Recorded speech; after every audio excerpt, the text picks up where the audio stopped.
أمامة: يا أهل الديون، يا أهل الضيق، يا أهل الهموم، يا من ضاقت عليكم الدنيا بما رحبت، اسمعوا. قال النبي صلى الله عليه وسلم: يا أبي أمامة، أفلا أعلمك كلمات إذا قلتها أذهب الله عنك همك وقضى عنك دينك؟ قال النبي صلى الله عليه وسلم: اسمع إلى البشرى.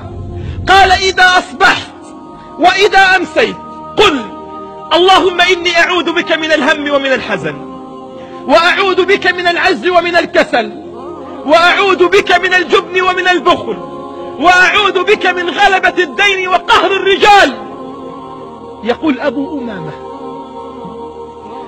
فقلتها في الصباح فوالله ما حل المساء، والله ما حل المساء إلا وقد أذهب الله عني همي وقضى عني ديني. فقط قف على باب الله، فقط اطلب من الله.